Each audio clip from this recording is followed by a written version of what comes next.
అండి ఈరోజు first time కొత్త వాళ్ళు ఎంతమంది వచ్చినారు ఒకసారి హ్యాండ్ రైజ్ చేయండి. మీ దగ్గర మళ్ళీ డబ్బులు ఏం వస్తుంది ఏంటంటే ఏం లేదు కదా. వీళ్ళందరికీ ఒకసారి big round of applause.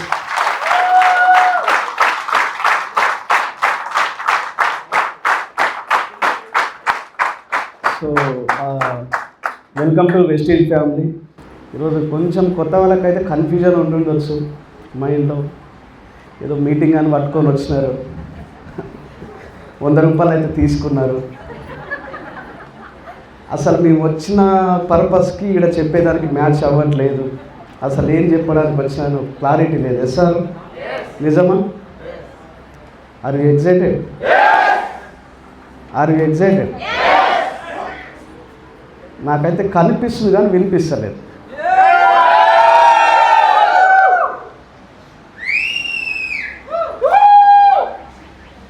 No problem, మీరు అరవాల్సిన అవసరం లేదు. నేను చెప్పేది మీకు అర్థమైతే మిమ్మల్ని చూసి అరుస్తారు మీరు స్టేజ్ పైకి వచ్చినప్పుడు.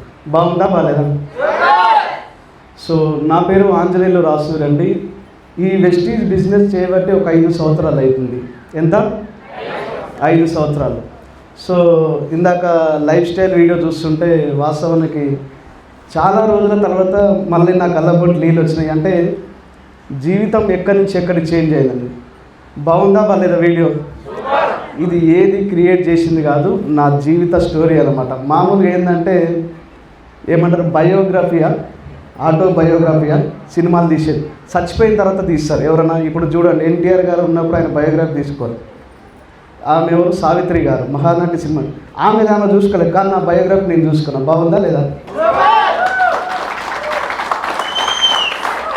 నాదైతే నేను చూసుకోగలుగుతారండి, చాలా హ్యాపీ. సో ఈరోజు ఎవరైనా కొత్తగా వచ్చిన వాళ్ళు ఉంటే మీకు అర్థమైనా కాకపోయినా నేను అర్థమయ్యే విధంగా నా వంతు ప్రయత్నం నేను చేస్తాను. ఇప్పుడు మీకు స్టార్టింగ్లో ఎట్లా కనిపిస్తా అంటే, నేను ఆ నలుగురు సినిమా ఎంతమంది చూసినారు? ఆ నలుగురు చూసినారు కదా.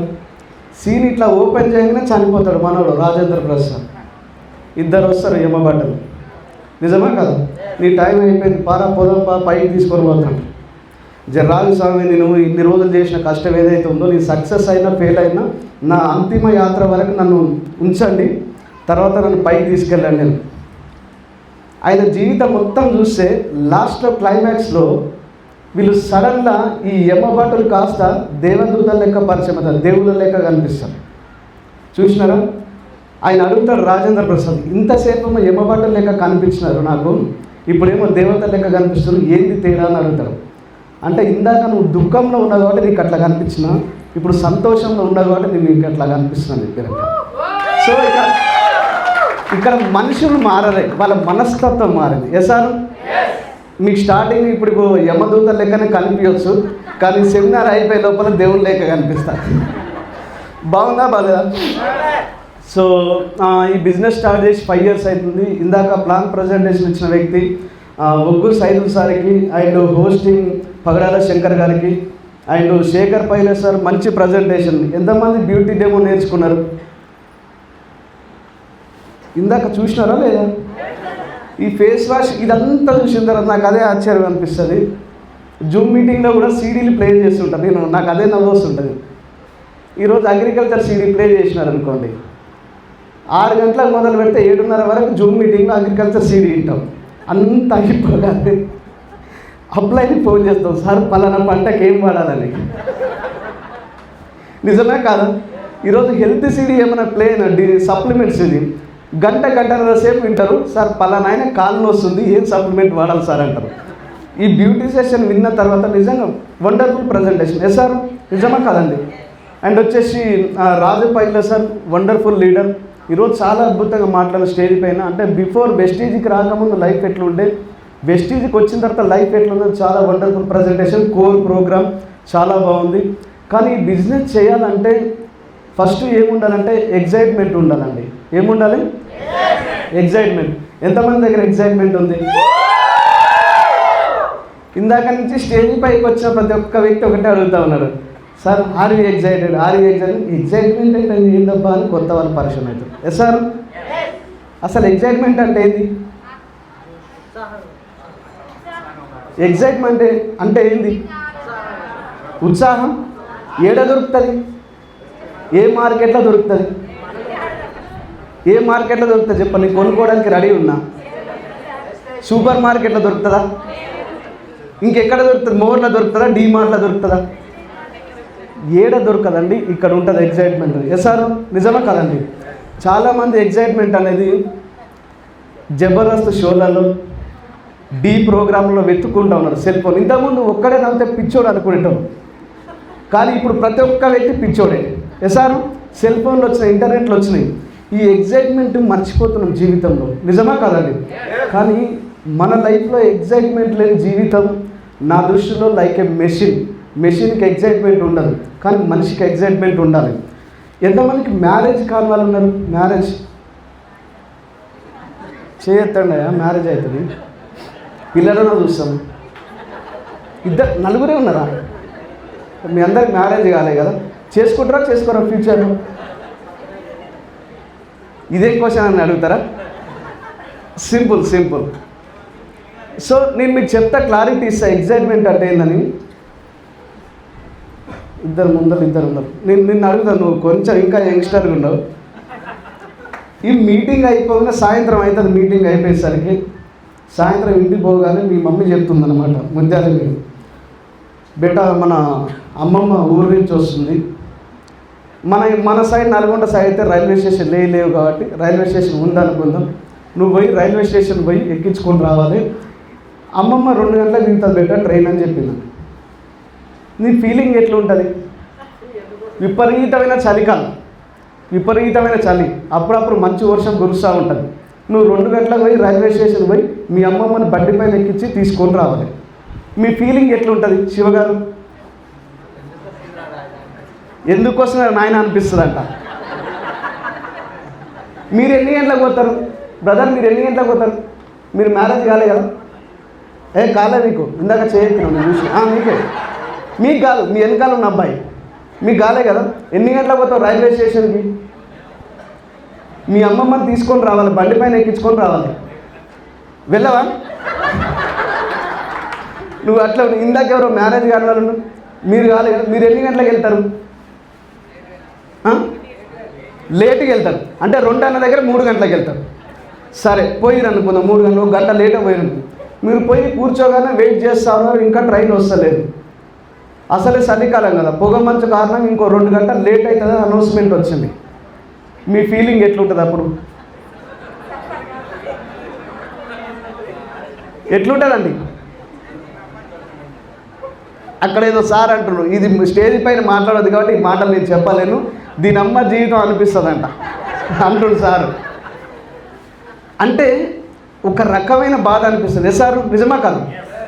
సేమ్ సిచ్యువేషన్, సేమ్ చలికాలం, విపరీతమైన మనసు పడతా ఉంది. అదే ప్లేస్లో మీ అమ్మమ్మ ప్లేస్లో మీ మేనత్త కూతురు అందమైన మరదలు వస్తే ఎట్లుంటుంది? ఎన్ని గంటలకు పోతారు రైల్వే స్టేషన్కి? ఇప్పుడు పోనని చెప్పలేదు. ఎన్ని గంటలకు పోతుంది? కార్ బుక్ చేసుకొని పోయేస్తా అంట. ఎట్లా?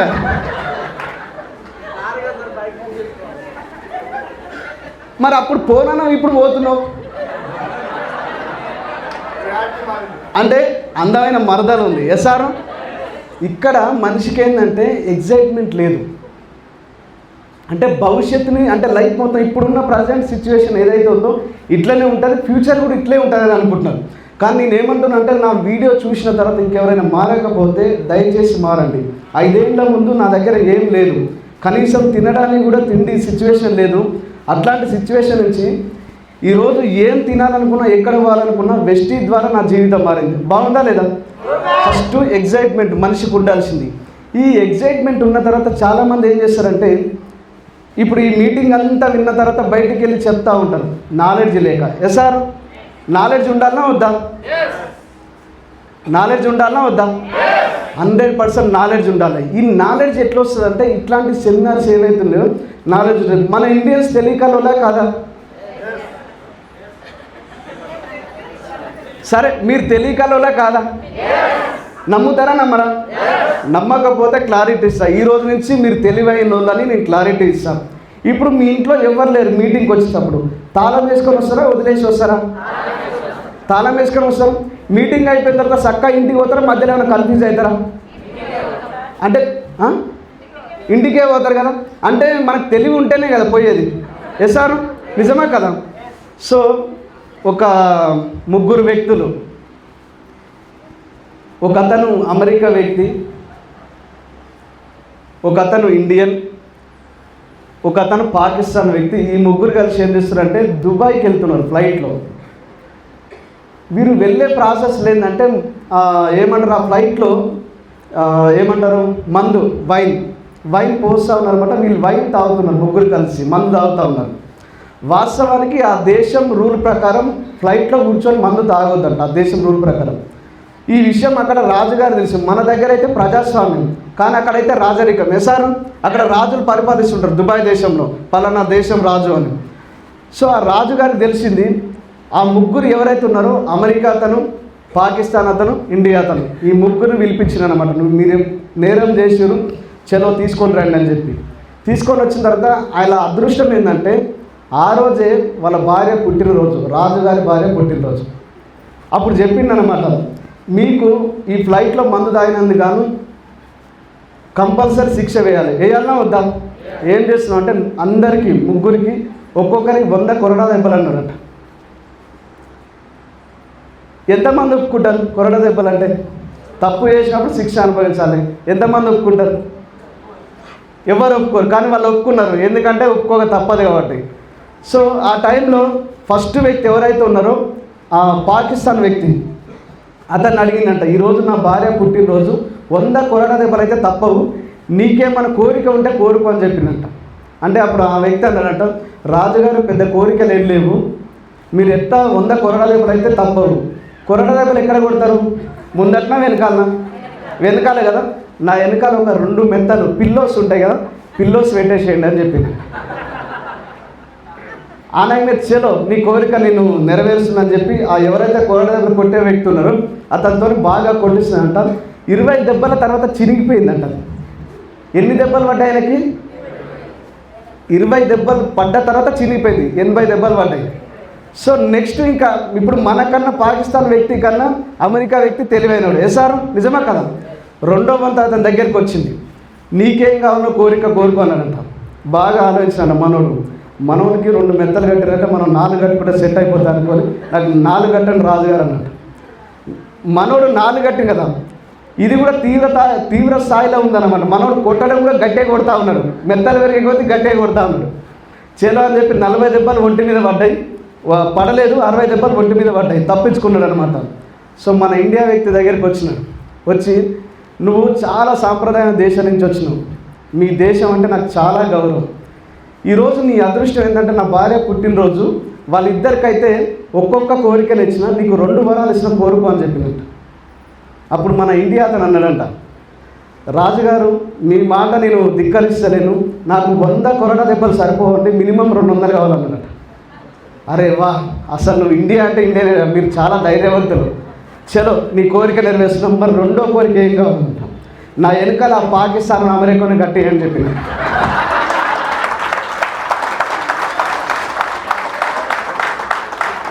తెలియకలమా కాదా? తెలియకలం కదా. ఈ తెలివి అతి తెలివి ఉండొద్దు. ఈ బిజినెస్కి వచ్చిన తర్వాత ఫస్ట్ మనం చేయాల్సిన పని ఏంటంటే, ఈరోజు ఎవరైతే కొత్తగా వచ్చిన వాళ్ళు ఉన్నారో, మీ యొక్క ఆధార్ కార్డు కానీ, ఓటర్ ఐడి కానీ, డ్రైవింగ్ లైసెన్స్ కానీ, పాస్పోర్ట్ కానీ, రేషన్ కార్డు కానీ, ఈ 5 ఏదైనా ఒకటి ఇచ్చి లాగిన్ కండి.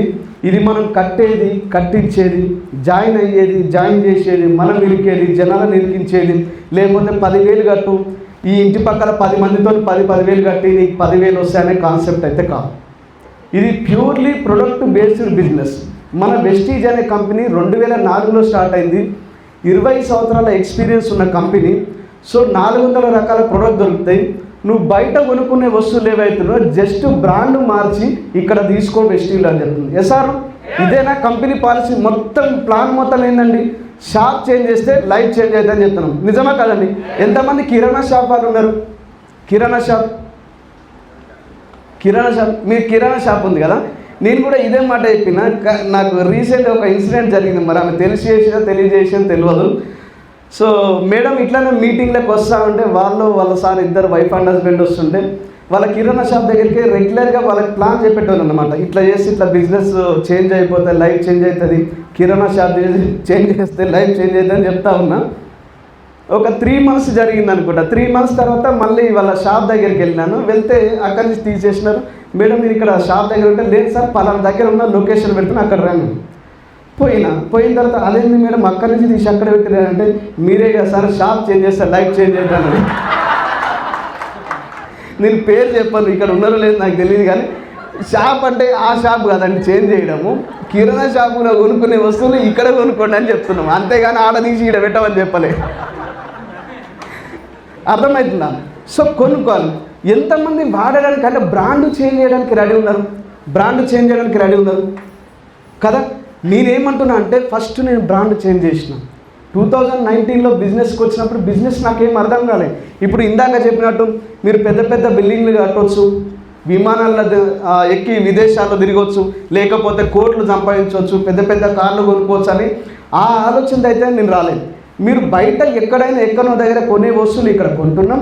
ఫస్ట్ థింగ్ ప్రోడక్ట్ వాడాలి. ఈ వెస్టీజ్ ప్రోడక్ట్ మీరు వాడకుండా మీరు బయటికి వెళ్ళి ఎవరికైనా ఎక్స్ప్లెయిన్ చేస్తున్నారు వెస్టీజ్ ప్రోడక్ట్ గురించి అంటే నాకు తెలిసినంతవరకు క్రైమ్. ఇది 100% క్రైమ్. ఎందుకు చెప్తున్నా ఈ మాట అంటే, మీరు ఒక పెద్ద 5-star హోటల్ పెట్టి ఆపోజిట్లో ఉన్న కాకా హోటల్ మీరు ఛాయ్ తాగడానికి పోయినారనుకోండి, మీ హోటల్కి ఎవరైనా కస్టమర్లు వస్తారా అండి? మరి 400 రకాల ప్రొడక్ట్స్ ఉన్న మన కంపెనీలో ఇంత మంచి క్వాలిటీ ఉన్న ప్రొడక్ట్స్ EEE ప్రోడక్ట్ అని మనం చెప్తాం. ఎకనామికల్లీ, ఎకో ఫ్రెండ్లీ, ఎఫెక్టివ్లీ, జంతువులకి, మనుషులకి, ఎన్విరాన్మెంట్కి ఎట్లాంటి హాని చేయని ప్రోడక్ట్, బయట దానికన్నా రూపాయి తక్కువ ఉంటుంది, ఎఫెక్టివ్గా పనిచేస్తా అని చెప్తున్నాం. మరి ఇన్ని మీటింగ్లు చెప్పినప్పుడు మన ఇంట్లో ఎక్స్ బ్రాండ్ ప్రోడక్ట్ ఉందనుకోండి, బిజినెస్ అవుతుందా అండి? కాదు. ఈ ప్రోడక్ట్ మార్చాలంటే దమ్ము ధైర్యం కావాలి. సార్ ఎంతమంది దగ్గర ఉంది దమ్ము ధైర్యం? ఒక వ్యక్తి లక్ష్మీదేవి పూజ చేస్తున్నాడు. సో ఈ పూజ చేసినప్పుడు లక్ష్మీదేవి ప్రత్యక్షమైంది. ఈ లక్ష్మీదేవి ప్రత్యక్షమై చెప్తుందంట ఆ వ్యక్తితో, నాయన లక్ష్మీదేవి పూజ చేసిన బాగానే ఉంది, మేము ఒక్క లక్ష్మి కాదు అష్టలక్ష్మిలో ఉన్నాం. ఏమంటారు? ఆదిలక్ష్మి, సంతాన లక్ష్మి, సంతోష లక్ష్మి, భాగ్యలక్ష్మి, ధనలక్ష్మి, ధైర్యలక్ష్మి, ఇట్లా 8 లక్షలు ఉన్నాం. నీకు ఏ లక్ష్మి కావాలో కోరుకో నాయన అని చెప్పిందంట. అప్పుడు ఆ వ్యక్తి బాగా ఆలోచించి ఒక లక్ష్మిని కోరుకున్నాడు. మీరైతే ఏ లక్ష్మి కోరుకుంటారు? ఏ లక్ష్మి? ధనలక్ష్మి, ధాన్యలక్ష్మి, ధైర్యలక్ష్మి, సంతాన లక్ష్మి, సంతోష లక్ష్మి, ఆదిలక్ష్మి, ఇట్లా 8 లక్ష్మిలు ఉన్నారు. ఏ లక్ష్మిని కోరుకుంటారు మీరు? ఏ లక్ష్మిని కోరుకుంటారు? ధైర్యలక్ష్మిని. ఆయన కూడా కరెక్ట్గా ఎగ్జాక్ట్ ఆలోచించి నాకు ధైర్యలక్ష్మి కావాలని అంటారు. ఎందుకంటే ఈ భూమి మీద ధైర్యం లేని వ్యక్తి భూమి మీద బతికినా వేస్ట్. అందుకే చెప్తారు పెద్దలు, ధైర్య సాహసే లక్ష్మి. ధైర్యం చేయండి. ఏముంది లైఫ్లో, ఏం వేసుకపోతాం? ఎస్ఆర్ నిజమా కదా? సో ఈ ప్రోడక్ట్ వాడిన తర్వాత మనం 10 మందికి చెప్పాలంటాం. ఎంతమందికి చెప్పాలంటే బయటికి భయం అవుతుంది. ఎవరికైనా బయటికి వెళ్ళి చెప్పాలంటే ఈ ప్రోడక్ట్ గురించి భయం, ఎంతమందికి భయం అవుతుంది? ఏమనుకుంటారు? అంతేనా? ఏమనుకుంటారు చెప్పండి. నేను మొన్న కూడా ఇక్కడ స్టేటస్లో చూసిన, మనం పుట్టిన దగ్గర నుంచి సచ్చేంత వరకు ఏదన్నా ఒక తప్పు పనులు ఏదైనా చేసినప్పుడు ఆ నలుగురు ఏమనుకుంటారు అనుకుంటాం. ఒక్కటే మాట చెప్తా అండి, ఆ నలుగురు ఏమనుకోరు. నువ్వు పోయిన తర్వాత గోవింద అనుకుంటారు, ఏమనుకోరు. ఎస్ఆర్ ఇంతకు మించి ఏమనుకోరు. సో బయటికి వెళ్ళిన తర్వాత డ్రెస్ కోడ్ చాలా ఇంపార్టెంట్. ఎంతమంది డ్రెస్ కోడ్ని ఇష్టపడుతున్నారు? డ్రెస్ కోడ్ వేసుకొని బయటికి వెళ్ళి ప్లాన్ చెప్తా ఉన్నారు. నేను మొన్న ఇది చెప్పాలని వద్ద తెలియదు కానీ ఎల్లమ్మ పండుగ చేసినారు మా అత్తగారు. సో ఎల్లమ్మ పండుగ కానీ పోయిన తర్వాత ఈ డ్రెస్ కోడ్కి ఎంత పవర్ ఉందో నేను క్లారిటీ ఇస్తాను. ఆ పండుగ చేసే వాళ్ళు ఎవరైతే ఉన్నారో ఒక ఇన్సిడెంట్ జరిగింది అక్కడ. సో నేను పోయి కూర్చున్న మా అత్తగారి ఇంట్లో కూర్చున్న తర్వాత ఒక 3 అసిస్టెంట్లు, ఒక గురువు ఆడ ఫోన్ పట్టుకొని చూస్తూ ఉన్నారు, నవ్వుతూ ఉన్నారు. నేను ఫోన్ మాట్లాడుతున్నాను. ఆ ఫోన్ అంతా అయిపోయిన తర్వాత ఏం చేస్తావన్నా అని అడిగిండు ఆ గురువు. అడిగితే నేను ఇట్లా చెప్దాం అనుకునే లోపల పక్కన అసిస్టెంట్ చెప్పిను, ఈ అన్న వెస్టీజ్ చేశాను. అవునా అన్న వెస్టీజ్ చేస్తావు, ఎంత సంపాదిస్తాను లేకంటే 50,000 సంపాదిస్తాను చెప్పిన. అవునా 50,000ఏనా? అంటే ఏ ఊరు మీది ఏం సంగతి అని అంటే, మా ఊళ్ళో కూడా ఒక ఆయన నా దోస్తు ఒకటే చెప్తా ఉండు, వెస్టీజ్ పొద్దు లేచిందంటే వెస్టీజ్ వెస్టీజ్ వెస్టీజ్ అని చెప్తుండు. రీసెంట్ అయినా కారు కొన్నాడు, నెలకు 2 లక్షలు ఇన్కమ్ వస్తుందంట, ఒకటే చెప్తా ఉన్నాడని చెప్తుంది. మీ దోస్తు పేరు ఏందన్న అంటే పలానా కొండా శంకర్ అన్నాడు. అనని ఏ ఊరు మీదన్న? పిట్టెంపల్లి అన్నాడు. అవునా సార్, చాలా రోజుల నుంచి నేను ఏమంటారు పరిచయం చేసుకోవాలనుకుంటున్నా, ఆ వ్యక్తి నాకు గుర్తు లేదు, కానీ ఎక్కడ నల్గొండ పోయినా కూడా ఆయన పేరు వినిపిస్తుంది. ఒకసారి మీ దగ్గర ఫోన్ ఉంటే ఆయన ఫోన్ నెంబర్కి ఫోన్ చేయండి, నేను మాట్లాడతా ఆయనతో అని చెప్పిన. మనోడు ఏం చేసిన, ఫోన్ తీసుకుంటూ ఫోన్ మాట్లాడతాను, స్పీకర్ పెట్టమన్నా స్పీకర్ పెట్టిండు. వాళ్ళ పర్సనల్ అంతా మాట్లాడుకున్న తర్వాత, ఈడ ఒక అన్న ఉన్నాడు, ఈయన కూడా వెస్టీజ్ చేస్తాడంట, మీతో మాట్లాడాలనుకుంటున్నాను, ఫోన్ ఇస్తాను. ఎవరైనా మీరు నాకంత టైం లేదు, నేను చాలా బిజీగా ఉన్నాను, ప్లాన్లో ఉన్నాను. అన్న మీ పేరు ఏందన్న అంటే, నా పేరు ఆంజనేయులు రాసూరి అని చెప్పిన. అన్న ఆంజనేయులు రాసూరి అంటాను. అరే వాసారేడే కలిసింది మీకు, నువ్వెందుకు పోయినావు అక్కడ? అరే ఆ వ్యక్తిని కలవాలంటే మామూలు అదృష్టం కాదు. నెలకు 6.5 లక్షలు సంపాదిస్తారు. ఇట్లా సంగతి, ఆ వ్యక్తిని కలవాలన్నా నెల రోజుల టైం పడుతుంది, మాకైతే నువ్వు చాలా అదృష్టవంతుడు అని చెప్పిందంట. ఎమ్మట ఫోన్ పెట్టేసిన తర్వాత ఒక మాట అన్నారు, అన్న ఆయన 6.5 లక్షలు అంటున్నావు, నువ్వేమో 50,000 అంటున్నావు, ఏంది కదా అని అడిగింది. అంటే పొరపాటున నేను 6 లక్షలు వచ్చినాయని చెప్తే రేపు లగ్గంలో కూర్చున్నప్పుడు కట్నం ఎక్కువ అడుగుతామని చెప్పాలి అని చెప్పిన. ఈ ఇన్సిడెంట్ ఎందుకు చెప్తున్నా అంటే క్లారిటీ ఇస్తాను.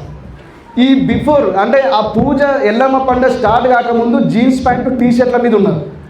ఎప్పుడైతే స్టార్ట్ అయిందో నేను బయట పోయి లగ్గం మీద కూర్చున్నా, మనోళ్ళు సడన్గా ప్రత్యక్షం అయిపోయారు. ఈ పైన ఒక కండువ కింద గోష కట్టుకొని వచ్చేసి నామాలన్నీ పెట్టుకొని ఈ మెడలన్నీ దండలన్నీ వేసుకొని వచ్చేసిన రుద్రాక్షం. స్వామి అయిపోయింది, స్వామి నమస్తే స్వామి అని లేచినాయి. అరే అప్పటి వరకు ఉన్న వ్యక్తి వేరు, అక్కడ ఉన్న వ్యక్తి వేరు. ఏం మారింది అంటే జీన్స్ ప్యాంట్ టీషర్ట్లు ఉన్నామనుకోండి అన్న అంటాం, నువ్వు అదే స్వామీజీ మాల్లో ఉండి ఏమంటాం? స్వామి అంటాం. పూజారి మాల్లో ఉండి ఎసారు నిజమా కదా? సో ఇప్పుడు ఒక డాక్టర్ని తీసుకోండి, ఒక నార్మల్ సివిల్ డ్రెస్లో ఉన్నాడు అనుకోండి, పెద్ద వాల్యూ ఉండదు. కానీ అదే డాక్టర్ డ్రెస్ కోడ్లో ఉంటే, డాక్టర్ వైట్ అండ్ వైట్ ఉంటే, ఆయన డ్రెస్ కోడ్లో ఉంటే సార్ అంటాం. ఎసారు అంటే ఏం మారింది? మనిషికి మారిందా? రెస్పెక్ట్ మనిషి వేసుకునే డ్రెస్సుకు మారిందా? డ్రెస్సుకు మారింది కదా. 2 వ్యక్తులు కొట్లాడుకుంటున్నారు, రోడ్డు పైన జగలాడుతున్నారు. 3వ వ్యక్తి పోయి విడిపిద్దామని పోయినారు. ఇప్పుడు ఈ 2 ఊకుంటారా? ఈ 2 కలిసి 3వ వ్యక్తిని చేస్తారు, భజన చేస్తారు. ఎసారు నిజమా కదా? కానీ అదే వ్యక్తి పోయిన వ్యక్తి పోలీస్ అయి ఉంటే, పోలీస్ డ్రెస్ కోడ్లో ఉంటే ఎట్లుంటుందండి? ఉంటారా? నాకు తెలిసిన ఆని బండి ఈయన బండి ఆడేసుకొని పోతారు కన్ఫ్యూజన్లో. ఎసారు నిజమా కదా? సో మనిషికి డ్రెస్ కోడ్కి చాలా వాల్యుబుల్ ఉంది. ఈ బిజినెస్కి వచ్చిన తర్వాత నన్ను నేను మార్చుకుందామని చాలా ట్రై చేసాను. నేను ఇంతకుముందు జీన్స్ ప్యాంట్ టీషర్ట్ మీద ఉంటుంటుంది. ఇంతకుముందు ఏంటంటే డబ్బులు లేని వాళ్ళు ఈ సగం చిరిగిన బట్టలు వేస్తుండే. కానీ ఇప్పుడు రిచ్ అని చెప్పుకోవాలంటే నువ్వు సగం చిరిగిన బట్టలు వేస్తే నువ్వు రిచ్, నువ్వు పూర్తిగా బట్టలు వేసుకోవాలంటే నువ్వు పూర్ ఫ్యామిలీ. ఎసాను కాలం మారింది. సో ఈ బిజినెస్కి వచ్చిన తర్వాత నేను డ్రెస్ కోడ్తో బయటికి వెళ్ళి ప్లాన్ చెప్పడం స్టార్ట్ అయింది. నా ఫస్ట్ మంత్ ఇన్కమ్ వచ్చేసి 43 రూపీస్. ఎంత అండి? 43 రూపాయలు. చాలామంది జనాలు ఏం చేస్తారంటే వెస్టీలో జాయిన్ అయినా ₹1,00,000 రావాలనుకుంటారు. ఎట్లా అవుతుందండి? అవుతుందా? పాసిబుల్ అవుతుందా? వెస్టీలో కాగానే ₹1,00,000 ఎంతమందికి వచ్చినాయి? జాయిన్ కాగానే పుట్టంగానే ఎంతమంది నడిచినారు? రాలే కదా. నా ఫస్ట్ మంత్ ఇన్కమ్ 43 రూపీస్. జనాలకు ఎప్పుడైతే చెప్పడం స్టార్ట్ చేసిందో నాకు సెల్ఫ్ కాన్ఫిడెన్స్ పెరిగింది డ్రెస్ కోడ్ వేసుకున్న తర్వాత. ఎందుకంటే మీరు ఆర్డినరీ డ్రెస్లో ఉన్నప్పుడు, మీరు పోలీస్ డ్రెస్ ఉందనుకోండి, ఎక్కలేని లోపల ఫైరింగ్ వస్తుంది ఆ డ్రెస్ వేసుకుంటే. ఎసారు అంటే ఆ డ్రెస్కి పవర్ ఉంది. బయటికి వెళ్ళి ప్లాన్ చెప్పిన తర్వాత నా సెకండ్ మంత్ ఇన్కమ్ ₹1,506 వచ్చిందండి. ఎంత? 1,506. ఈ 2 నెలలు, 3వ నెల వచ్చేసి 4,491 వచ్చింది. ఈ 3 నెలల వరకు డౌట్ ఉంటుండే అనమాట, ఇది నడుస్తుందా నడవదా. మ్యారేజ్ కాని వాళ్ళు ఎంతమంది ఉన్నారు? మ్యారేజ్ అయిన వాళ్ళు ఎంతమంది ఉన్నారు? మీరు అందరు కొత్త మ్యారేజ్ అయిన వాళ్ళు ఎవరు ఉన్నారు? కొత్తగా రీసెంట్గా నాకే అయింది అనుకుందాం, వాళ్ళ నీళ్ళని ఎందుకు ఎగ్జాంపుల్ మళ్ళీ హర్ట్ అవుతారు. సో ఇప్పుడు మ్యారేజ్ అయింది. ఇప్పుడు మ్యారేజ్ చేసుకునే టైంలో మనం పెళ్లి పీటల పైన ఫస్ట్ పెళ్లి కొడుకు వచ్చి కూర్చుంటాడు, తర్వాత పెళ్లి కూతురు వస్తుంది, కొబ్బరికాయ చేతులు పట్టుకొని వస్తుంది, పక్కన కూర్చుంటుంది. వచ్చి కూర్చున్న తర్వాత అమ్మాయి సైడ్ చూసి ఈ ఉంటుందో పోతుందో అనుకోండి. ఉంటుందా పోతుందా? ₹100 బాండ్ పేపర్ తెచ్చుకోండి, ఖచ్చితంగా మీతో పాటు ఆమె ఉండదు. నిజం చెప్తున్నా. ఎందుకంటే నీకు ఎప్పుడైతే డౌట్ స్టార్ట్ అయిందో ఆమె నీతో పాటు ఉండదు. నువ్వేమనుకోవాలంటే పాజిటివ్గా ఆలోచించాలి. ఈ పక్కన కూర్చున్న అమ్మాయి కొద్ది క్షణాల్లో నా భార్య కాబోతుంది, ఈమె మెడలో నేను తాళి కట్టబోతున్నా, మేమిద్దరు కలిసి సంసారం చేస్తున్నాం, మాకు పిల్లలు ఉంటారు, మా జీవితం బాగుంటుంది అనుకుంటే ఆమె నీతో పాటు ఉంటుందా పోతుందా? 100% ఉంటుంది. ఈ బిజినెస్కి వచ్చిన తర్వాత ఈ కంపెనీ ఉంటుందో పోతుందో, ఉంటుందో పోతుందో, ఉంటుందో పోతుందో, ఉంటుందా పోతుందా? కంపెనీ అనే ఉంటుంది, కంపెనీల నుంచి ఉండవు. ఎస్ఆర్ ఈ కంపెనీ ఎప్పుడు పోతుందంటే జనాలందరూ సబ్బు పెట్టి స్నానం చేయనప్పుడు, పేస్ట్ పెట్టి పళ్ళు వద్దన్నప్పుడు కంపెనీ వెళ్ళిపోతుంది. అది జరిగే పనేనా? కాదండి. సో ఈ 3 నెలల వరకు డౌట్ ఉంటుండే, నాకు కూడా అట్లనే ఉంటుండే. కానీ ఎప్పుడైతే నేను బిజినెస్ సీరియస్గా స్టార్ట్ చేసినంటే నా 4th మంత్ ఇన్కమ్ 21,796. ఎంత అండి? 21,796. ఆ డౌట్కి క్లియర్ వచ్చేసింది. నేను అనుకున్నా మీకు ఇప్పుడు ఎవరైనా ప్లాన్కు వెళ్ళి చెప్పినప్పుడు చాలామంది సక్సెస్ ప్రొఫైల్లో ఈసారి 10 లక్షలు వస్తాయి, ఈసారికి 5 లక్షలు వస్తాయి, ఆయనకు 30 లక్షలు వస్తాయి, ఆయనకు ₹1,00,00,000 వస్తాయి అంటే మీ ప్లాన్ వినే వ్యక్తి ఒక మాట అంటారు, వాళ్ళు ఎవరో తెలియదురా బాయ్, నువ్వు నాకు తెలుసు, నీకెంత వస్తున్నా చూపి అంటారు. ఎస్ఆర్ నీ చూపి నేను నమ్ముతా అంటారు. 3 నెలల వరకు నేను చూపించుకోలేకపోయినా, కానీ 4వ నెల నుంచి చూపించడం స్టార్ట్ చేసిన. ఆ రోజు నుంచి ఎంత వస్తుంది, ఏం చేస్తావని 3 నెలల వరకు నన్ను అడుగుతూ ఉంది. 4వ నెల నాకు ఆన్సర్ దొరికింది. ఎవరన్నా దొరుకుతారేమో అడిగేటోడని చూస్తున్నా. 5 ఏళ్ళ నుంచి ఒక్కరికి అనిపించింది, ఏం చేస్తావు, ఎంత సంపాదిస్తావు. బాగుందా బాలేదా? నేను ఏమంటున్నా అంటే ఈ బిజినెస్ అనేది నేను ఒకటే చెప్తున్నా అండి, పిచ్చి పట్టినట్టు చేయండి. ఇది లైఫ్ కెరీర్ అనుకొని స్టార్ట్ చేయండి. ఒకప్పుడు 20 గంటలు పని చేసేటోళ్ళు వెస్టీలో, 20 గంటలు కేవలం 4 గంటలు మాత్రం నిద్రపోయేటోళ్ళు. ఈరోజు 20 గంటలు మా ఫ్యామిలీతో నేను చేస్తాను, కేవలం 4 గంటలు పని చేస్తాను వెస్టీలో. ఇక్కడ జాబ్ చేసే వాళ్ళు ఎంతమంది ఉన్నారు? జాబ్ చేసే వాళ్ళు ఎంతమంది ఉన్నారు? మీరు జాబ్ ఇక్కడ చేయొద్దండి, నో ప్రాబ్లం. జాబ్ చేస్తున్నారు కదా, ఏ రోజన్నా మీరు జాబ్ పోయేటప్పుడు ఎస్ ఈ జాబ్ చేస్తున్నందుకు నా జన్మ ధన్యమైందని కాలర్ ఎగరేసుకుపోయిన రోజులు ఏమైనా ఉన్నాయా అండి? ఉంటే ఉండొచ్చు. జాబ్లో జాయిన్ అయిన రోజు ఫస్ట్ రోజు, కానీ మిగతా రోజులు మొత్తం పోవాలి కాబట్టి పోవాలి బాధ్యతతో. ఎస్ఆర్ నిజమా కాదండి? ఇద్దరు భార్యాభర్తలు ఏం చేసినారంటే కొట్లాడుకున్నారు. సో ఒక లాయర్ దగ్గర పోయినారనమాట. పోయిన తర్వాత లాయర్ గారు నా భార్యతో నేను పడలేకపోతున్నా, నాకు కంపల్సరీ మా భార్యతో విడాకులు కావాలని ఆ భర్త చెప్పిందంట.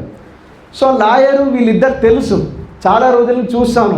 అదేందమ్మా మీరు అన్యోన్య దాంపత్యం, మిమ్మల్ని 1 ఇయర్ నుంచి నేను అబ్జర్వ్ చేస్తూ ఉన్నా, ఎందుకు మీకు ఈ కొట్లాట ఎందుకు వచ్చింది, మీరు ఎందుకు విడిపోవాలనుకుంటారు అంటే అప్పుడు ఆ భర్త అంటారు, నాకు ఫుల్ జ్వరం వచ్చింది, లేవలేకుండా పడి ఉన్నాం, నన్ను హాస్పిటల్కి తీసుకుపోయానంటే ఇది ఏం చేసిందంటే మనుషులు పోయే హాస్పిటల్ కాకుండా జంతువుల హాస్పిటల్ తీసుకొని పోయిందని చెప్పిన. ఆ లాయర్ పిచ్చోడు అయిపోయింది. అరే అదేందమ్మా నిజమేనా అంటే అవును నిజమే లాయర్ గారు అంటారు. మరి ఎందుకు అట్లా చేసినామమ్మా అంటే చూడు లాయర్ గారు నా జీవితం ఎట్లుందో, నేను మ్యారేజ్ చేసుకున్నా, చాలా కళలతో వచ్చిన నా జీవితం ఇట్లుండాలని. చేసుకున్న తర్వాత పొద్దున్నే కోడి కూసే టైంకి లేస్తాడు, కోడి కుక్కర్కో అనగా ఆ టైంకి లేస్తాడు, ఫ్రెష్ అప్ అయిపోతాడు, ఛాయ్ పోస్తాడు. ఈ కాకి ఎట్లా తాగుతాడంటే సగం తాగినట్టు మనోడు కూడా సగం ఛాయ్ తాగుతాడు. గుర్రంలాగా పరిగెత్తాడు ఆఫీస్కి, ఇంకా ఏదో టైం ఉన్నది కాబట్టి పరిగెత్తాడు. గాడిదలాగా ఆఫీస్లో పని చేస్తాడు. ఆఫీస్లో పని చేసినప్పుడు బాస్ తిట్టాడా? ప్రెషర్స్ ఉంటాయా ఉండవు? ఇంటికి వస్తాడు. ఇంటికి వచ్చిన తర్వాత మరి ఈ ప్రెషర్ అంతా పోవాలన్నా వద్దా? ఏం చేయాలి మరి? మందు వేయాలి. మరి మందు వేసిన తర్వాత ఏం చేస్తాడు? అరవాలి. ఏం చేస్తాడంటే ఏమంటారు చిందులు దొక్కిన కోతి లెక్క మనోడు గెంతుతూ ఉంటాడు, కుక్క లెక్క అరుస్తూ ఉంటాడు, బర్రెలాగా తింటాడు, పందికోలాగా వెళ్తాడు. ఇప్పుడు చూడండి, నేను ఈ ఫార్మాట్ మొత్తం చెప్పిన కదా, ఈ ఫార్మాట్లో ఏ రోజైనా మనిషి లెక్క బతికిండా లాయర్ గారు? అరే లేదా, మరి ఇంకా నేను విడాకులు తప్పే ఉంది, నిజమా కదా? ఇక్కడ చాలామంది జీవితాలు అట్లున్నాయా లేవా అండి? ఎస్ఆర్ నా జీవితం కూడా అట్లనే ఉండే ఒకప్పుడు. ఇక్కడ నవ్వుకోవాల్సిన పని ఏం లేదు, ఇక్కడ కూర్చున్న వాళ్ళు అందరి జీవితాలు అట్లుంటాయి. కానీ దీనికి ఆపోజిట్గా చెప్తాను, పొద్దున్నే అల్లారంతో పని లేకుండా మీకు ఎప్పుడైతే అప్పుడు మెలకు వచ్చినప్పుడు అప్పుడు నిద్ర లేవగానే మీ భార్య బెడ్ కాక చాయ్ పెట్టి మీకు ఫ్రెష్ అప్ అయిపోయి స్నానం చేసి మళ్ళీ ఒకవేళ మీ పిల్లలతో ఆడుకుంటూ తర్వాత టైం దొరికినప్పుడు ప్లాన్కి వెళ్ళి బయటికి వెళ్ళి మళ్ళీ ఇంటికి వచ్చినప్పుడు మీ భార్య టీవీ పెట్టించి నీకు లైఫ్లో సినిమా పోవాలనుకో సినిమాకి, బయటికి వెళ్ళాలనుకో బయటికి, నీకు ఎట్లా నచ్చితే అట్లా చేసినాం అనుకోండి, అది బాగుంటుందా ఇది బాగుంటుందా? ఏ జీవితం బాగుంటుంది? ఫస్ట్ అంటే పొద్దున్నే లేచి కోడి లెక్క లేచి కాకి లెక్క సగం సగం ఛాయ్ తాగి ఇట్లా పోతే బాగుంటుందా, ఇట్లా బాగుంటుందా? ఇట్లనే బాగుంటుంది. సార్ నేనేమంటున్నా అంటే మనిషికి ఫ్రీడమ్కి మించింది భూమి మీద లేదు. నిజం చెప్తున్నాం. హ్యాపీ ఇండిపెండెన్స్ డే అడ్వాన్స్గా, హ్యాపీ ఇండిపెండెన్స్ డే. ఎందుకంటే మన భారతదేశానికి స్వాతంత్రం వచ్చింది కానీ మన ఫ్యామిలీకి ఫైనాన్షియల్ ఫ్రీడమ్ రాలేదు. సార్ నిజమే కదా? ఇక్కడ ఉన్న వాళ్ళందరం పులులమే, అందరం పులులమే అండి, నిజం చెప్తున్నాను. కానీ కొన్ని పులులు ఏం చేస్తున్నాయంటే వాళ్ళకి తాకత లేక ఛాన్స్ లేక జూ పార్కులో ఉండిపోతున్నాయి. జూ పార్కులో ఉంటే టైంకి ఫుడ్ ఇట్లాంటి ఏసీ ఖాతాగారికని అన్నీ వస్తాయి, ఫుడ్ వాటర్ అన్నీ దొరుకుతాయి.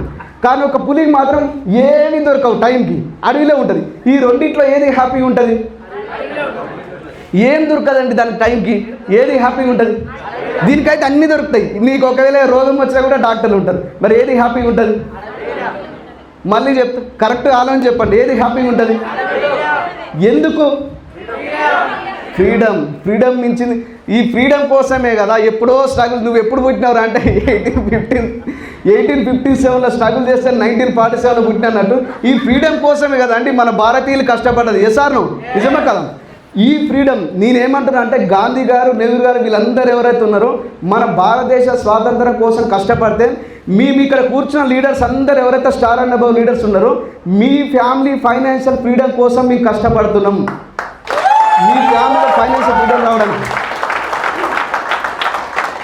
మేమున్నాం హెల్ప్ చేయడానికి. నేను మళ్ళీ చెప్తున్నా, ఎగ్జైట్మెంట్ ఎక్కడ మిస్ కావద్దు, ఎప్పుడు కానీ ఎగ్జైట్మెంట్ మిస్ కావద్దు, సెల్ఫ్ కాన్ఫిడెన్స్ మిస్ కావద్దు.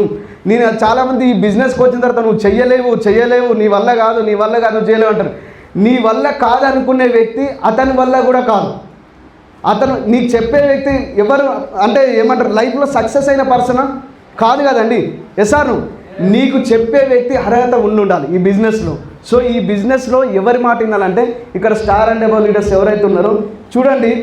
శివ గారు ఉన్నారు, శివ గారు ఉన్నారు. చిన్న ఏజ్ 19 ఇయర్స్ ఉంటాయి, 19 ఇయర్స్. ఇదే 19 ఇయర్స్ ఇంకెంతమంది కొన్ని 19 ఇయర్స్ ఇక్కడ ఈ బిజినెస్ చేసే వాళ్ళకి 19 ఇయర్స్. ఇప్పుడే 19 పడ్డాయి. మీరు కాలేజీ ఇప్పుడే జాయిన్ అయినారు, కూర్చోండి. 19 ఇయర్స్లో ఏం చేస్తాం? మహా అయితే డిగ్రీ సెకండ్ ఇయర్, డిగ్రీ అయిపోయి ఉంటుంది అంటే 15, అంతే కదా? సార్ డిగ్రీ అయిపోయి ఏదన్నా ఒక ఏమంటారు ఓ ఇంటర్వ్యూకి వెళ్ళిపోయి వాడు నచ్చక మనకు అవన్నీ విధానాలు నచ్చక జాబ్ కోసం నేను ఇప్పటికి చూస్తున్నా మా దోస్తుల్ని 10-12 సెర్చింగ్ చేస్తున్నట్టారు, జాబ్ ట్రయల్స్ అని ఉంటారు. ఇంకేం జాబ్ ట్రయల్స్ ఉంటారా? పెళ్ళిడు వచ్చింది 30-32 ఏళ్ళు కిందికి వచ్చినాయి, నువ్వు ఇంకా జాబ్ ట్రయల్స్ ఉంటే నువ్వు ఎట్లా బాగుపడతావు? కానీ శివ అనే అబ్బాయి 19 ఇయర్స్ ఈ బిజినెస్కి వచ్చి 1 ఇయర్ అవుతుంది, అంతేగా? 1 ఇయర్ సీరియస్గా స్టార్ట్ చేసిండు. ఈరోజు జస్ట్ అబ్బాయి ఇన్కమ్ 74,000 ఉన్నది, ఇన్కమ్ 74,000, 74,000. సో చాలామంది బిజినెస్ చేసినప్పుడు నేను చదువుకోలేదు, నాకు చదువు రాదు, నేను చేయగలుగుతాను లేదంటే ఒగ్గు సైజు సార్ చూడండి, కరెక్ట్ 1.5 ఇయర్ వాళ్ళ ఇంటికి పోయినప్పుడు డ్రైవర్ అతను అన్ఎడ్యుకేటెడ్, చదువు రాదు. ఈ బిజినెస్ ప్లాన్ నిజం, ఈ బిజినెస్ ప్లాన్ చెప్పినప్పుడు వాళ్ళ ఇంటికి వెళ్ళినప్పుడు అయితే విపరీతమైన వర్షం, అసలు కారు నుంచి బయట పెట్టడానికి ఛాన్స్ లేదు. ఈ బిజినెస్ అర్థమైంది. నేను పోయి అనుకున్నా వాళ్ళ ఇంట్లో కూర్చున్నప్పుడు ఈ వ్యక్తి ఏం చేయగలుగుతాడు, చదువుకోలేదు కదా, డ్రైవర్ కదా అని అనుకున్నుంటి. కానీ ఈరోజు ఈ బిజినెస్ అర్థమయ్యి సుమారుగా 50,000 నుంచి 60,000 ఇన్కమ్ తీసుకుంటుంది ఈరోజు ఈ బిజినెస్ ద్వారా. ఆ రోజు ఎట్లయితే బయట వర్షం కురిసిందో వీళ్ళందరి అకౌంట్లలో డబ్బులు అట్లా కురుస్తున్నాయి, వర్షం కురిసినాయి. ఈరోజు ఏదన్నా ప్రైవేట్ జాబ్ 10,000 వస్తే చాలు, 10,000 20,000 వస్తే ఇంకా నా అంత తోపుకాలు లేడన్నట్టు ఏం ఫీల్ అవుతుంది, నాకు అదే నవ్వొస్తుంటుంది. ఈరోజు గవర్నమెంట్ జాబ్ లింగేష్ సార్ చూడండి ఒకసారి, లింగేష్ సార్ గవర్నమెంట్ జాబ్ ఆర్టీసీలో గవర్నమెంట్ ఎంప్లాయీ గవర్నమెంట్ జాబ్ చేసుకుంటూ ఈ బిజినెస్ని 1.5 ఇయర్ అవుతుంది. ఈరోజు వాళ్ళ ఫ్యామిలీ అతని ఇన్కమ్ శివ అనే అబ్బాయి వాళ్ళ అబ్బాయి, సో ఈ సార్ ఇన్కమ్ 50,000 ప్లస్ 50,000 పైన ఇన్కమ్, గవర్నమెంట్ ఎంప్లాయీ. అక్కడ 20 ఇయర్స్ కదా సార్ మీ జాబ్ ఎక్స్పీరియన్స్? 14 ఇయర్స్, 14 ఏళ్ళు కష్టపడితే మీ జీతం 40,000, 14 ఏళ్ళు కష్టపడితే 40,000. కానీ బిజినెస్లో 1.5 ఇయర్ అవుతుంది. ఈరోజు వాళ్ళ తండ్రి కొడుకుల ఇన్కమ్ ఎంతనో తెలుసిన? 1,30,000 నుంచి 1,40,000 వస్తాయండి నెలకి. ఈరోజు మనం ఎప్పుడు మీటింగ్లలో చెప్పుకుంటూ ఉంటాం, పెద్ద బిజినెస్ మ్యాన్ అంటే రామోజీరావు, అంబానీ, బిల్ గేట్స్, వీళ్ళని మనం చెప్తూ ఉంటాం. మన పేరు ఎప్పుడు రావద్దా? రావాలన్నా వద్దా? సో అదే రామోజీ ఫిలిం సిటీలో జాబ్ చేసే వ్యక్తి 3 ఏళ్ల ముందు ఈ బిజినెస్ ప్లాన్ చెప్పినప్పుడు ఇక్కడ వెనకాల కూర్చొని ఇంకా ఇప్పటికి ఎంతమంది నవ్వుకుంటారో నాకు తెలియదు. ఇవన్నీ ఫేకు, ఆయన నిజంగా అన్నీ వస్తాయి అనుకుంటే ఎవరైతే నమ్మని వాళ్ళు ఉన్నారో ఓపెన్ ఛాలెంజ్ చేస్తున్నా, నాకు నెలకు 5 లక్షల పైన ఉంటుంది ఇన్కము. బ్యాంక్ స్టేట్మెంట్ 5 సంవత్సరాల స్టేట్మెంట్ చూపిస్తా. ఎవరైనా నమ్మకపోతే నా దగ్గర రండి, మీటింగ్ అయిపోయిన తర్వాత బ్యాంక్ స్టేట్మెంట్ చూపిస్తా. రాజు పగిల్ అనే వ్యక్తి నేను మీటింగ్ ప్లాన్ చెప్తున్నప్పుడు ఖర్చు పడ్డం పెట్టుకొని నవ్వేటోడు అనమాట. మస్తు చూసిన ఇట్లా అన్నాను. ఎందుకంటే వెస్టీజ్ కన్నా ముందు ఇంతకుముందు ఒక కంపెనీ గురించి చెప్పిన, అన్న నీకెందుకు ఒక 10,000 తెచ్చుకొని నేను కోటీశ్వరం చేస్తా అని చెప్పిన ఆ కంపెనీలో. సో నేను బర్బాద్ అయిన విషయం అతను తెలుసు, కానీ ఈ వెస్టీజ్ని తర్వాత అర్థం చేసుకొని, ఎందుకంటే థ్యాంక్స్ టు కరోనా కూడా ఎందుకు చెప్తున్నా అంటే, ఈ కరోనా కన్నా ముందు ఎవరైతే ప్రైవేట్ జాబ్ చేసే వాళ్ళు ఉన్నారో వాళ్ళందరికీ బిజినెస్ ప్లాన్ చేసినప్పుడు మాకు జాబ్ ఉంది, మీ లెక్చరరు, మీ టీచరు, మీ ఇంజనీరు, అది ఇద్దరు రకరకాల వేసుకొని చెప్తుండే. ఎప్పుడైతే కరోనా వచ్చిందో 50% శాలరీ అంటే ₹1,00,000 వచ్చేటోనికి 50,000, 50,000 వచ్చేటోనికి 25,000, 10,000 వచ్చేటోనికి 5,000 వచ్చినప్పుడు ఏమైపోయిందంటే అప్పుడు సెకండ్ సోర్స్ ఇన్కమ్ సైడ్ చూసినారు చాలామంది. ఎసాను నిజమా కదా? సో ఆ టైంలో రాజు పైల సార్ మళ్ళీ లాక్డౌన్ అయిపోయిన తర్వాత నన్ను కలిసి ఈ బిజినెస్ గురించి తెలుసుకొని ఈరోజు 2.5 లక్షలు అండి ఇన్కమ్. 2.5 లక్షల ఇన్కమ్. ఏ గవర్నమెంట్ ఎంప్లాయీ సంపాదిస్తుంది?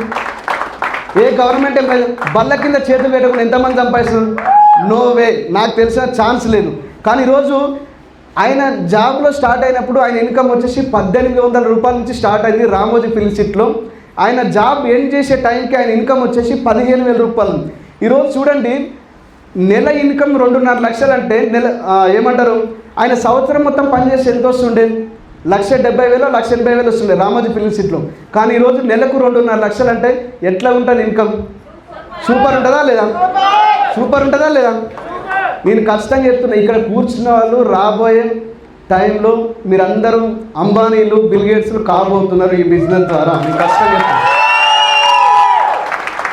ఇక్కడ ఇంకొక వ్యక్తి ఉన్నారు, హోమ్ లోన్స్ డిపార్ట్మెంట్. హోమ్ లోన్లు ఎంతమంది చేస్తారు? హోమ్ లోన్స్ గిరి గారు మీరు చేస్తారు కదా. ఒక ఇల్లు కట్టాలని లోన్ మీ దగ్గరకు ఒక కస్టమర్ వచ్చారు అనుకోండి, ఎంత పర్సెంటేజ్ కమిషన్ ఛార్జ్ చేస్తారు? ₹1,00,00,000 లోన్ ఇప్పించారు, ఎంత తీసుకుంటారు? ఆ పర్సన్ దగ్గర చేయమన్నా తీసుకుంటారు కదా. ఇవాళ అట్లా ఏముంటుంది, 2% కదా. 2%, ₹1,00,00,000 2% ఏంటి? ఎంత అండి? 20,000, 2 lakhs, 2 lakhs. అట్లాంటి 4-5 దొరికితే నెలకి ఎట్లుంటుంది? అట్లాంటి వ్యక్తి కూడా ఈరోజు శేఖర్ పగిల్ అనే వ్యక్తి హోమ్ లోన్ డిపార్ట్మెంట్, అంతకుముందు టీచరు, రకరకాల జాబ్ చేసుకుంటూ ఇవి చేసినా కూడా ఎక్కడంటే సాటిస్ఫాక్షన్ లేదు. సాటిస్ఫాక్షన్ ఉంది, బట్ జాబ్ సాటిస్ఫాక్షన్ లేదనమాట. లైఫ్లో ఇంకేదో కావాలని తప్పంతో ఈ బిజినెస్ 2 ఏళ్ళు అవుతుంది. ఈరోజు యూసీడీగా ఉంటూ 1,66,000 ఇన్కమ్ అండి. Last month income 1,66,000. వినోద్ గారిని చూడండి, అనిల్ గారిని చూడండి, వెంకటయ్య గారిని చూడండి, వీళ్ళందరూ సుమారుగా 50,000+ ఇన్కమ్, 50,000 పైన. ఇందాక సరోజ మేడం, సంగీత మేడం అంగన్వాడీ టీచర్ అంటే 8-10 ఉంటుంది ఇన్కమ్. సార్ నిజమే కదండి? సో ఈరోజు last month income 71,000 single lady. ఈరోజు ఎం ఆంజనేయ సార్ కానీ, తర్వాత ఎన్ యాదగిరి సార్ కానీ, పగడాల శంకర్ సార్ కానీ, నరసింహ సార్ కానీ, సంగీత మేడం కానీ, సరోజ మేడం కానీ, నాగార్జున సార్ కానీ, రకరకాల స్టార్ అండ్ అబౌవ్ లీడర్స్ ఇక్కడ ఎవరైతే ఉన్నారో ఇక్కడ చాలామందికి ఇన్కమ్ ఉంది. ఇంకా ఈ మీటింగ్ మొత్తం విన్న తర్వాత ఇంకెవరైనా నమ్మకపోతే ఇక్కడ కూర్చున్న వాళ్ళు అందరి దగ్గర రండి, అందరు బ్యాంక్ స్టేట్మెంట్ ప్రొజెక్టర్ పైన వేసి నేను చూపిస్తాను. నమ్ముతున్నారా? సో 2 సంవత్సరాలు, 2 ఏళ్ళు ఏం చేసినా, ఎన్ని కథలు పడ్డా లైఫ్లో ప్రతి జీవితానికి ఒక క్లైమాక్స్ ఉంటుంది. సార్ సినిమాకి ఎట్లయితే క్లైమాక్స్ ఉందో మన జీవితానికి కూడా ఒక క్లైమాక్స్ ఉంది. ఈ క్లైమాక్స్ వచ్చే టైంకి మంచం పైన 6 బయట పడుకొని ఏందిరా నా జీవితం ఉంటే 70 ఏళ్ళ ముందు 60 ఏళ్ళ ముందు చూసుకుంటే ఏమన్నా బతకారనేది, పొద్దున్న లేస్తే జాబు పోతుంది, వస్తువి తింటివి పంతివి, ఇదే లైఫా? అట్లా అనుకునే దానికన్నా ఒకటే చెప్తున్నా, భగవంతుడు పైకి పోయిన తర్వాత అనుకో, ఒక సీడీలో విన్న ఒక మాట, మీరు చనిపోయిన తర్వాత, మీరు పైకి వెళ్ళిన తర్వాత భగవంతుడు ఒక మాట అన్నాడు, మన భుజం తట్టి శబాష్ రా, నేను ఒక మంచి పని చేసినా నిన్ను భూమి మీదకి పంపించాను చెప్పి, నేను ఏదైతే పర్పస్తో పంపించినో నా పని నెరవేర్చినావు, సూపర్. అని అనుకోవాలంట. అట్లా అనుకోవాలి. నీ బాడీ కూడా ఎట్లా ఉండాలంటే నువ్వు ఫీల్ కావాలి. ఇప్పుడు కొత్త బెంచ్ కారు కొనుక్కొని పొద్దున్నే లేచి ఇంటి ముందర పెట్టుకొని మంచిగా దూసుకొని దానిపైన కవర్ కప్పి చెప్పినావు అనుకో, కవర్ కప్పి పెట్టినావు అనుకోండి, ఏముంటుంది బెంచ్ కారుకి వాల్యూ? ఏం చేయాలి? బెంచ్ కారు తెచ్చుకున్న తర్వాత తిప్పాలి. ఎసాను మరి బెంచ్ కారు ₹1,00,00,000 దానికి అంత వాల్యూ ఉంటే కొన్ని కోట్ల విలువ చేసే బాడీని పొద్దుగా లేచి తింటివి పంతివి ఏముంటుంది నీ లైఫ్కి?